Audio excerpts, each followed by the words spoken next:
Hi guys, today we're going to discuss the season that had just ended when we filmed this video, and we're also going to get into a question we got about us as female fans and our stories and the hate we get and how to react to it. So, shall we start with the season? Yes, because it was quite the season. It was I mean, quite the a first season. time in literal years we had a last lap title I decider. know. Yeah. It's crazy, honestly. Did we expect it to be this close this year? I expected it to be like end of season decision that was going to be made, but I didn't expect it to be last race, let alone last lap. No. I don't know. Going into the season, I think it was easy to say, oh, Lewis again. Yeah. But I think from the start, we kind of knew that Red Bull and Max were going to be up there, but we didn't know how close they would be. Like, if it was just if it was just different tracks that suited them. You know, because people during the season, people were like, "Oh, this is a Red Bull track," and then it was the opposite. So Yeah. it was really difficult to predict anything. Yeah, I agree. Yeah, true. Which is Also, no, go ahead. There was also so many moments in the season that were so unexpected, like the crash with George and Valtteri in Italy. And that seems like ages ago now. I know, but it was just the beginning of this year. Yeah, or even like Monaco. Monaco was crazy. It was. Monaco was like a weird race as well. Like, nothing really crazy happened, but also we still had like a weird such podium. A crazy race. Yeah, and the podium was so unexpected. Yes. Yeah. Oh, that was my favorite podium of the season. Yeah, sure. It really was. Same. But it seems like ages ago. It seems like 2 years ago. Like, do you remember? Yeah, it's been a long year. Let's just put it that way. So many races packed into the season. Yeah. Or like even Spa. It seems like ages ago. It seems like I feel like we had a race at Spa this year, but we didn't. No, and I think it was really weird because we were there at the track. Hendrik and I were there at the track. Yeah. And it was just weird because I did feel like we had a race at Spa, but we were there and there wasn't a race. Or or even just thinking about how totally not race related. How we met only not even a year ago. No, it was in March this year. Yeah. And I feel like I've known you guys for ages. I know, it feels like it's I mean, so much longer than almost a year. Yeah, it's so crazy because I think we met just before preseason testing. Yeah. And we did the first video after preseason testing, which was like March 17th, around that time. Yeah, I think we met March 15th. Yeah, I was about to say 14th, 15th. No, but we got an exact time. Yeah, but I feel like it was around that time. Same. Like, it was also a weird time with COVID and stuff because here in Belgium we were still in like sort of lockdown. Same. But also not. Yeah. But also not because like you could go meet up with people again. But we still didn't have school on campus, and I don't even know if bars were open again. No. So it was like that weird period where we were all still finding like how to keep busy, but also life was starting up again. Yeah. It was crazy. And to add to that, it's sad that Kelly lives in Scotland because otherwise I'm sure she would have been at many meetups that we had. But the first time Hendrik and I like actually met each other in real life was at Spa, and since then we've seen each other, I don't know how many times. A lot. Like, and that's also so crazy to think that we had never even met before March. Or like for DTM, we weren't a fan before this season at all, and just because I found some cheap ass tickets. Yeah, that's like aside, and I was like, oh, Spa didn't go through, so I'll just book these tickets for like €1, €2. Yeah. Just, I don't even care what it is. It could Yeah, have we'll from- just see and we'll just it go could there. have been whatever at this point. And I was just Yeah. like, let's go. It's gonna be cheap. We're gonna be at a track. It's gonna be a race. We like cars. It'll be good. Yeah, And now, and we knew that Liam and Alex and Sophia would be there. Yeah. But now we fell in love with the sport and we started supporting other drivers. yeah, and it's been a weird year. Yeah, Yes. definitely has been. And I'm so ready to see what the next year has to bring, because I'm Lots of sure there's change. going to be so many changes. First of all, within Formula One, like the car is going to be so different. New Yeah, tires. I'm so nervous about that. Like, Same. why do I feel like all the cars will be shit? I have a feeling that Williams is going to be like at the top and that Mercedes is going to be like bottom and George is going to be 17th again the whole year. Oh no. Same though. Just imagine. Oh, then I'm. But I'm that's what gonna I cry. feel like the good teams that are big now will have such a difficult time readjusting to the new Yeah. rules and new cars, and while Yeah. the other teams are just so used to figuring everything out again that I think they'll adjust quicker. Yeah. I mean, if we thought our predictions for this year turned out bad, then I have no idea how we're going to do next year, because it just seems like a Same. blank slate. Yeah. Everyone's starting over, and obviously Yeah. Red Bull will have their own engine now instead of Honda. Yeah, so that's also going to be that's also such a big something change. to think about, and Because we have no Yeah. idea no. Because, how like, that's going to be. they've got all the Honda information that they'll use to make their own engine, but it'll still be different. Yeah. Mm. Because in like very technical things, will all be the same Honda engine, but without the Honda name on it and Yeah. not made in Honda factory. So you would think it would be able to do the same things, but you never know. No, it's No. always a guess that you take and a risk, and Mhm. it's just I'm nervous, but like I think in Me a good too. way, because I think due to like the regulation changes and the new car and everything, a lot of like underrated drivers might have their opportunity to finally shine. Yeah. Yeah, I think it And will mix things up a bit. Yeah. Yeah, and I'm very curious to see how this year's rookies will have evolved to next year. And Yeah, it's gonna be a crazy year, I think. yeah, Yeah. and a crazy battle for championship. Yeah, I think Yeah.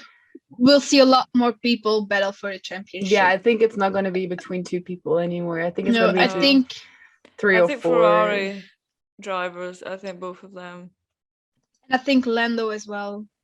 I'm convinced Was about to Lando say will the have his same. first win next year. Yeah, Because he was for so sure. close Yeah. this year. Yeah, And yeah, unless the car turns bad all over again. I'm also really curious to see the liveries with the new car. Yes. It has nothing to do with how they perform, but No, but I hope But the livery, cars like will- car reveals, are the first thing that happens Yeah. next. That so happens and we I'm look forward so to that excited. first. Yeah. same. Yeah.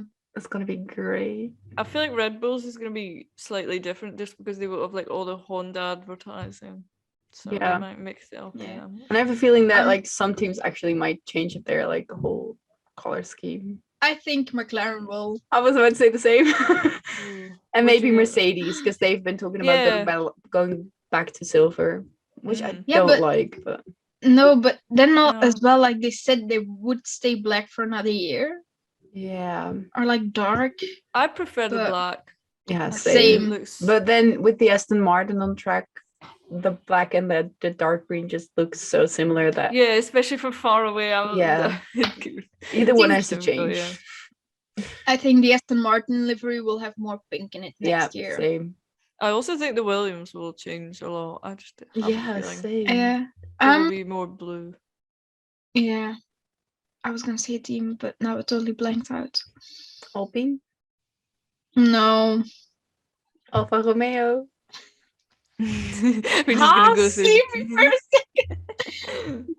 Ferrari. I'm Oh. curious to see what they'll do. Same. I just hope they'll get rid of the green. Yeah, Yes. I mean, it kind of grew on me a little. Yeah. It wasn't where I could, when I looked at the car, I was like, ooh, the green. Like it got to that point where I just kind of didn't notice it anymore. But I wouldn't say I was a fan of it. I think we needed black, a bit more black. Yeah, I just don't like the color green in general. So. Yes. Yeah, I'm curious to see what they'll do, because they always change it up, but like just a little bit. But I feel like they could also go for a big change next year. Yeah, I mean, with the new like kind of shape of the car, they'd probably be experimenting with different designs and lines and stuff. Probably. I feel like some teams will go more old school next year. Yeah. And I have a feeling that Red Bull might, the one livery that we had this year, the wide one, that they might go for that. I would love that, to be honest. Same. I Let's love not that even car. think about the McLaren Golf. If I would love that, honestly. I feel like the McLaren will go back to like a more Marlboro same. I got that, like, I don't know. Yeah, whenever McLaren, tell us if we're wrong or not. I don't think they can, but we'll wait till. Is it around February they do car? Yeah, I think it's about February. Yeah, I always struggle with saying that word. You know what is a word I always struggle with, and it's such a dumb word because we use it all the time. Motorsport. I struggle with it so much. That's one word we do need in this. Yeah. I know. I always struggle with it. I would say it's very Dutch. But it's fine. I mean, I can't pronounce strategy with the love of me. So shall we go into our next topic? Should I get the question? Yeah, you read the question out to us. Okay, I'll read the question. We got a question on Instagram. I'm not going to say the name of the person because I'm not sure if they would like that. But they asked us, how do you cope with comments saying F1 is not for girls, you only watch because of the boys? Or how do you reply to them? Because it gets hard sometimes. It's annoying and repetitive. First of all, F1 is for girls, motorsport is for girls. Besides the fact that there are a lot of other girls that are a fan of motorsport, there are a lot of female drivers as well. So, and they're getting more recognition every day. Yeah. But I do get that having to defend yourself for being a real fan and not just for how cute drivers are, or just not being a fan at all because it wouldn't be possible. It just gets tiring after a while, having to defend yourself. Yeah, especially like even being a female fan or just motorsport in general, like an unbiased person gets a lot of criticism, kind of judgment. Yeah. But when you have like a bias towards someone, especially like Lewis and Max this year, it's a lot worse. Yeah.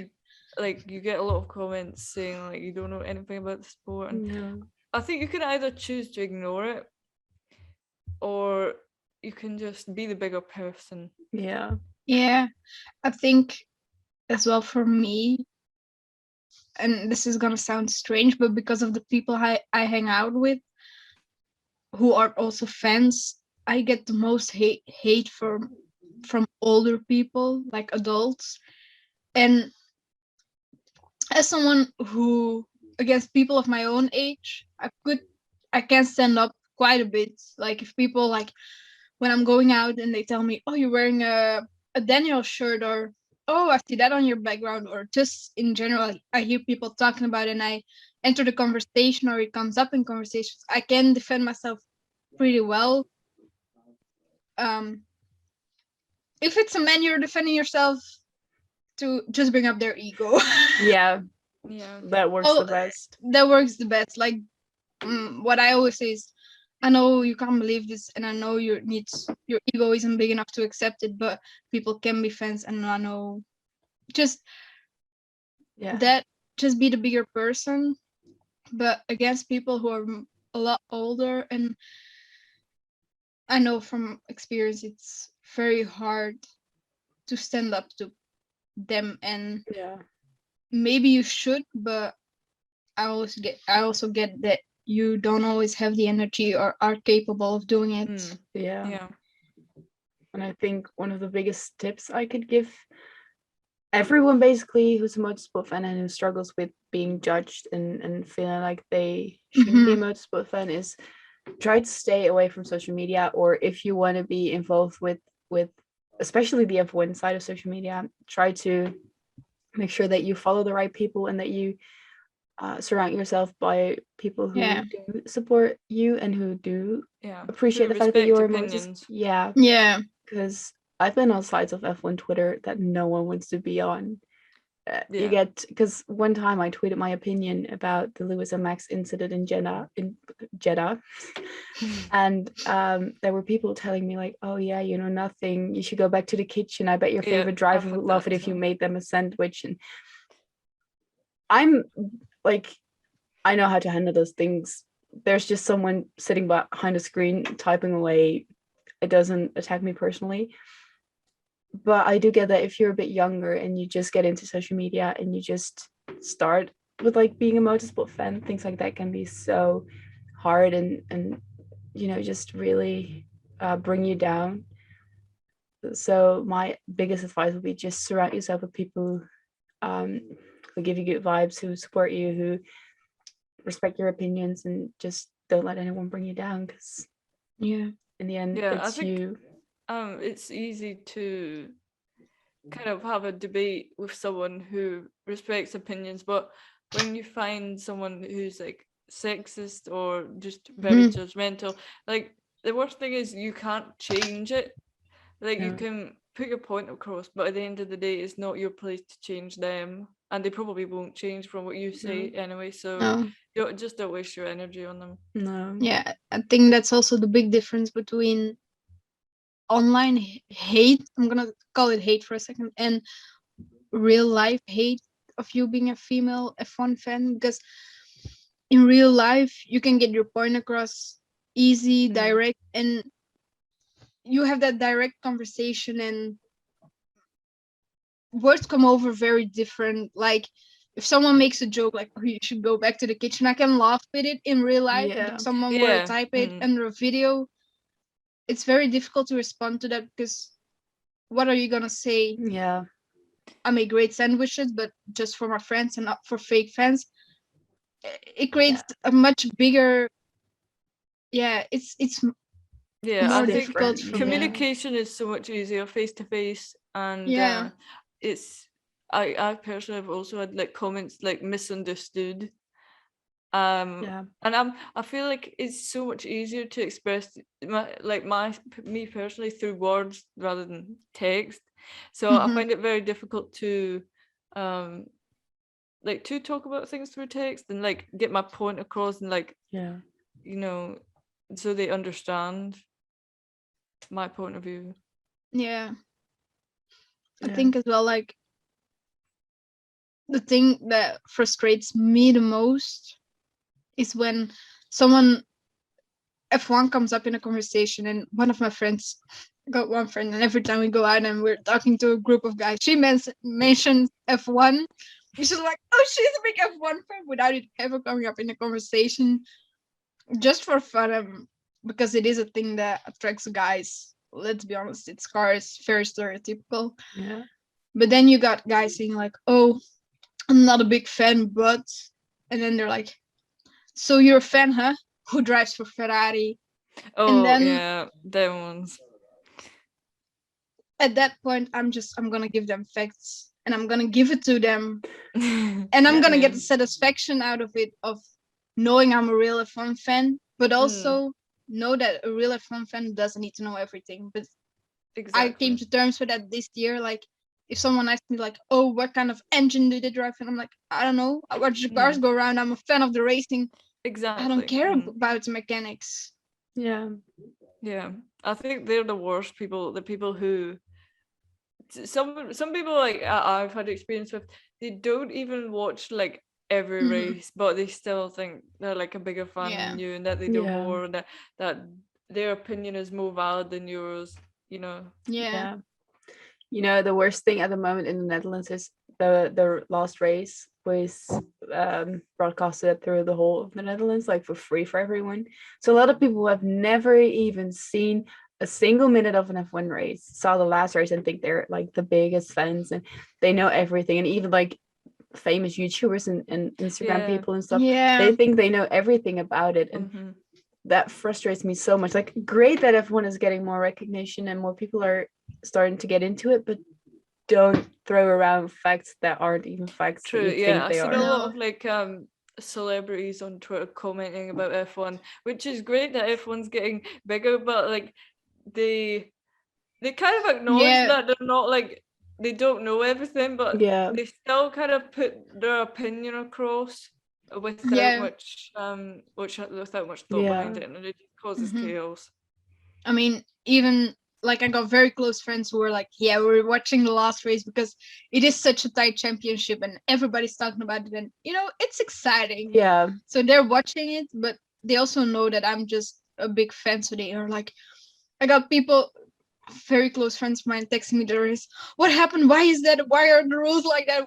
Is it legal? Did they really make mistakes? And I'm like, I'm so excited to tell you all of it. But then I also got a friend of mine who isn't a big F1 fan, isn't a fan at all, also watched the last race, and he's like trying to pick a fight with me over something, and I'm just like, I get where you're coming from, but you're so wrong and you don't want to acknowledge it because you think you're right, but I'm giving you the straight up facts.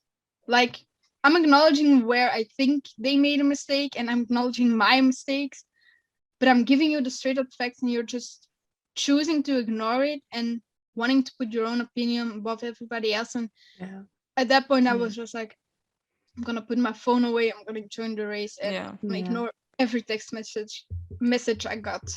Yeah, the problem with the last race is like if there's people who are watching it for the first time, which there was probably a lot of people because it was broadcast like main TV, is that it was so controversial, and like the stewards, if the stewards don't know what they're doing, like they're changing their mind every 2 seconds. Like it's hard for F1 fans to understand what's going on, never mind the people who have no clue what's going on. So I think that's what also caused more problems on social media, just for like, sure, because no one can be sure of anything. Like, even the people who have read the whole of the FIA rules, they still don't know what's going on.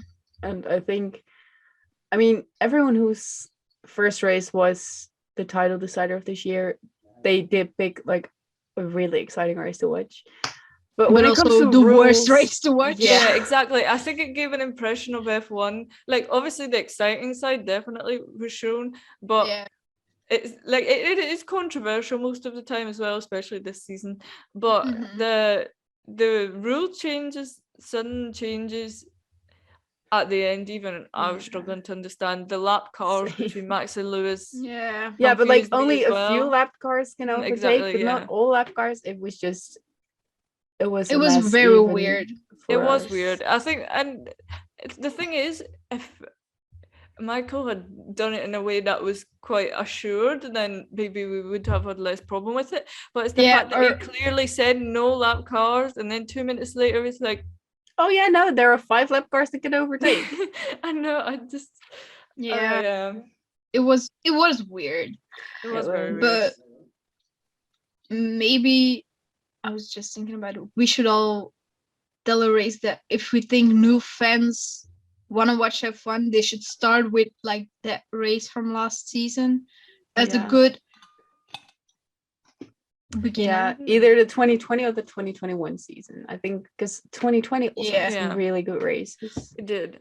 I barely remember 2021, so no, I have one race from 2020 that's like my favorite race. I'm very biased because it's my favorite track, but every year Monza is just amazing. I was struggling to understand the lap cars between Max and Lewis. Yeah, but like only a few lap cars can overtake, but not all lap cars. It was very weird. It was weird. I think, and the thing is, if Michael had done it in a way that was quite assured, then maybe we would have had less problem with it. But it's the fact that he clearly said no lap cars, and then 2 minutes later it's like, oh yeah, no, there are 5 lap cars that can overtake. I know, I just it was weird. It was very weird. But maybe I was just thinking about it. We should all tell a race that if we think new fans want to watch F1, they should start with like that race from last season as a good beginning. Yeah, either the 2020 or the 2021 season. I think because 2020 also had some really good races. It did.